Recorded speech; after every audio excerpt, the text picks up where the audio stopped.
স্বাগতম হরর জোনে। এখানে আমরা শোনাই এমন সব গল্প যেগুলো শুধু গল্প নয়, হয়তো বাস্তবের অন্ধকার অংশ। লাইট বন্ধ করুন, হেডফোন লাগান, আর প্রস্তুত হন এমন এক যাত্রার জন্য যেখান থেকে সবাই ফিরে আসে না। আজকের গল্প একটি রহস্য, একটি দরজা, আর তার ওপাশে কি আছে তা জানলে হয়তো আজ রাতে আপনি ঘুমোতে পারবেন না। চলুন শুরু করা যাক। বন্ধ দরজার ওপাশে। রাত তখন প্রায় 1টা। শহরের বাইরে পুরনো ভাড়া বাড়িটাই নতুন উঠেছে রাহাত। চাকরির জন্য শহরে এসেছে, সস্তায় বাড়ি পেয়েছে বলে বেশি কিছু ভাবেনি। বাড়িওয়ালা শুধু একটা কথাই বলেছিল, উপরের ঘরটা বন্ধই রাখবেন। রাহাত হেসে বলেছিল, ঠিক আছে কাকা, আমার তো দরকার নেই। কিন্তু মানুষ যত না নিষেধ মানে, তার চেয়ে বেশি কৌতূহল বাড়ে। প্রথম রাত, ঘুমের মধ্যে রাহাত হঠাৎ শুনল ঠক ঠক ঠক। মনে হলো ওপর থেকে শব্দ আসছে। সে উঠে বসে, ঘড়িতে রাত 2:17।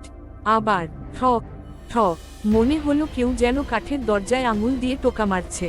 রাহাত ভাবল, পুরনো বাড়ি, কাঠ সংকুচিত হচ্ছে। নিজেকে বুঝিয়ে আবার ঘুমিয়ে পড়ল। দ্বিতীয় রাত, আবার একই শব্দ, কিন্তু এবার শব্দের সঙ্গে একটা নতুন জিনিস যোগ হলো। ফিস ফিস, খুব আস্তে, যেন কেউ বলছে, খুলে দাও। রাহাতের বুক ধড়ফড় করতে লাগলো। সে উঠে লাইট জ্বালালো। শব্দ বন্ধ, সব চুপ। প্রতিবেশীর সতর্ক।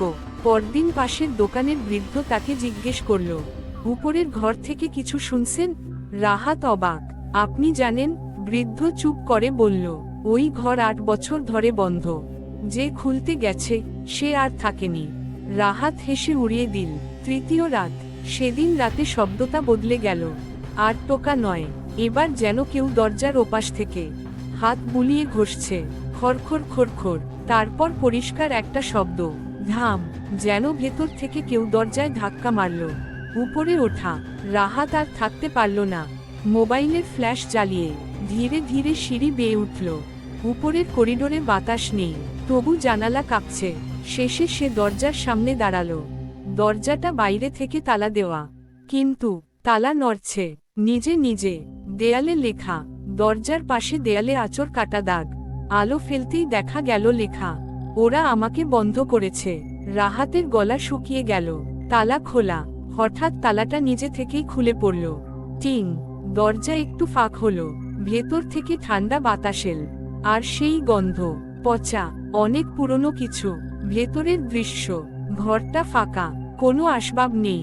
মাঝখানে একটা চেয়ার, চেয়ারের সঙ্গে বাঁধা দড়ি, আর মেঝেতে অসংখ্য নখের আঁচড়, যেন কেউ বেরোতে চেয়েছিল। হঠাৎ পেছনে দরজা বন্ধ। ধাম, কণ্ঠস্বর। রাহাত ঘুরে দাঁড়াতেই শুনল, তার নিজের গলায় কেউ বলছে, তুমি খুলে দিলে। তার সামনে কেউ নেই, কিন্তু ছায়া আছে। দুটো, একটা তার, আরেকটা তার পেছনে দাঁড়িয়ে। সত্যিটা, দেয়ালের কোণে একটা পুরনো খবরের কাগজ পড়েছিল। শিরোনাম, মানসিক রোগীকে ঘরে বন্ধ রেখে মৃত্যুর অভিযোগ।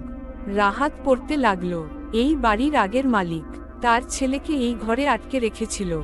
লোকটা নাকি সারাদিন বলতো, আমি বন্দি নই, ওরা বন্দি। একদিন দরজা খুলে দেখা যায় সে নেই, কিন্তু দরজা ভেতর থেকে বন্ধ ছিল। শেষ মুহূর্ত, রাহাত অনুভব করল কেউ তার কাঁধে হাত রাখল। বরফের মতো ঠান্ডা। কানে ফিস ফিস, এবার তুমি থাকো, আমি বেরোলাম। লাইট নিভে গেল। পরদিন বাড়িওয়ালা এসে দেখে, উপরের ঘরের দরজা আবার বন্ধ, বাইরে তালা, সব আগের মতো। শুধু নিচের ঘরে রাহাতের সব জিনিস পড়ে আছে। মানুষটা নেই আজও। রাতে যদি কেউ ওই বাড়ির সামনে দিয়ে যায়, উপরের জানালায় একটা ছায়া দেখা যায়। সে ধীরে ধীরে দরজায় টোকা দেয়, ঠক ঠক, আর অপেক্ষা করে কেউ খুলবে বলে। তাহলে এটাই ছিল আজকের গল্প। কিন্তু মনে রাখবেন, সব ভয়ের শেষ হয় না গল্প শেষ হওয়ার সঙ্গে সঙ্গে। কিছু ছায়া আমাদের সঙ্গেই থেকে যায়। আজ রাতের পর যদি হঠাৎ কোনো অচেনা শব্দ শুনতে পান, অথবা মনে হয় কেউ আপনাকে দেখছে, তাহলে বুঝবেন অন্ধকার কখনো পুরোপুরি ফাঁকা থাকে না। ভিডিওটি যদি আপনাকে একটুও শিহরিত করে থাকে তাহলে লাইক দিন, চ্যানেলটি সাবস্ক্রাইব করুন আর কমেন্টে লিখে জানান আপনি কি একা বসে এই গল্প শুনেছেন। আবার দেখা হবে আরেকটি অজানা অন্ধকার গল্প নিয়ে। ততক্ষণ পর্যন্ত আলো নিভিয়ে রাখুন।